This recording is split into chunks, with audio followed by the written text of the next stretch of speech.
সারাদিনে কত টাকা হয় দাদু? ওই চলে যায়, চলে যায়। 500 পাওয়া যায়, আচ্ছা। যেদিন যেরকম ভাড়ার পর নির্ভর হয়।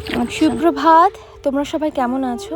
ভিডিও শুরুতেই দেখতে পাচ্ছো একটা সুন্দর স্নিগ্ধ নদী। ইনি আমাদের মা গঙ্গা। বাড়ির নিত্য পুজোর জন্য গঙ্গা জল অতি আবশ্যক। এই উদ্দেশ্যেই আজকে নদীতে এসেছি। নৌকা ভ্রমণের কোনো পরিকল্পনা ছিল না, কারণ রাজস্বী ছোট। কিন্তু মাঝি দাদু অনেক অনুরোধ করলেন, হয়তো ওনার ভাড়া হয়নি। ওনার অনুরোধকে উপেক্ষা করতে পারলাম না। নৌকায় ভ্রমণ করতে করতে মাঝি দাদু অনেক বাংলাদেশের গল্প বলছিলেন, তার ছোটবেলার কথা, আরো নানান কত কথা। ঠাকুমার মুখে বাংলাদেশের অনেক গল্প শুনেছি এবং তিনি এটাও বলতেন যে অনেক অল্প বয়সে দাদুর হাত ধরে উনি এই দেশে পাড়ি দিয়েছিলেন।